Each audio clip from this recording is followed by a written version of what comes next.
Do you recognize this molecule? This is DNA, or deoxyribonucleic acid.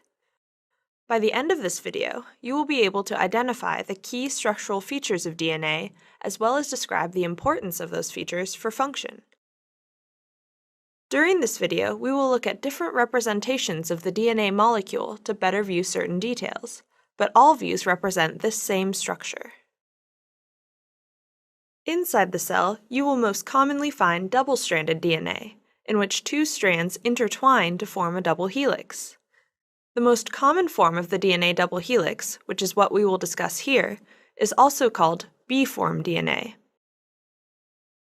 Now, let's move to a more simplified representation of DNA to discuss the details. We can unwind the double helix like this, so that we can see the chemical structure inside. Each strand is a polynucleotide, meaning the strand is made up of many individual units called nucleotides. A nucleotide has three components: the 5-carbon sugar, a phosphate group, and one of 4 possible nitrogenous bases: adenine, guanine, thymine, and cytosine.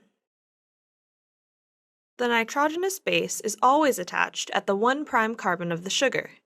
If we count from there, we can see that there is a phosphate between the 5' carbon of one sugar and the 3' carbon of the neighboring sugar. The sugar is called deoxyribose because it is missing a hydroxyl group at the 2' carbon, which is present in ribose. Because of this, nucleotides in DNA, deoxyribonucleic acid, are called deoxynucleotides. Nucleotides attach to each other in the DNA strand by phosphodiester bonds. The phosphate group of one nucleotide binds to the 3' oxygen of the neighboring nucleotide. Thus, we can see that the sugars and phosphate groups make up the DNA backbone. The carbon numbering is key to describing the directionality of the DNA strand, 5' to 3'. Looking within the sugars, there is an intrinsic orientation difference between the two strands.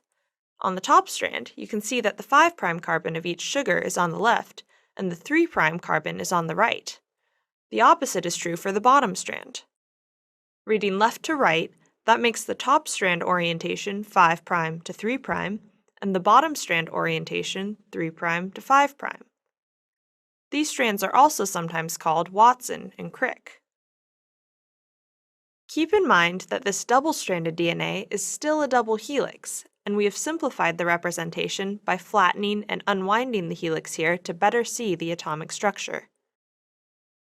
Although the nucleotides come together through covalent bonds in the backbone, the two DNA strands interact through non-covalent hydrogen bonds between the bases.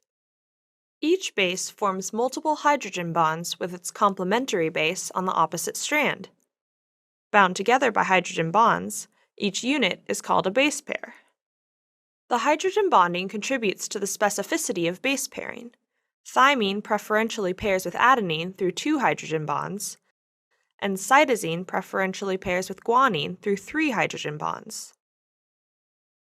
Thymine and cytosine are called pyrimidines, characterized by their single ring structure, and adenine and guanine are called purines, which have double rings. The geometry of the AT, or TA, and GC, or CG, base pairs is the same, allowing for symmetry and base stacking in the helix. This mostly has to do with the distance between the backbones and the angles to which the base is attached to the backbone. Other base pairs, like GT for example, do not have the same geometry, cannot form strong hydrogen bonds, and disturb the helix. The double helix structure of DNA is highly regular. Each turn of the helix measures approximately 10 base pairs. In addition to the hydrogen bonding between the bases, the stacking of the bases also stabilizes the double helix structure. These pi-pi interactions form when the aromatic rings of the bases stack next to each other and share electron probabilities. The regularity of the helical structure forms 2 repeating and alternating spaces called the major and minor grooves.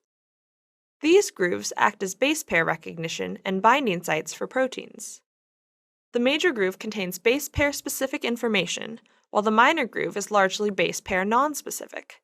This is because of the patterns of hydrogen bond acceptors and donors that proteins can interact with in the grooves. In this way, the DNA can be acted upon in either a sequence-specific or non-sequence-specific manner, allowing proteins to position themselves correctly in the genome to carry out their designated tasks. This is the DNA double helix, and you've now learned the structural features that influence its function. We hope you've enjoyed exploring this amazing molecule with us.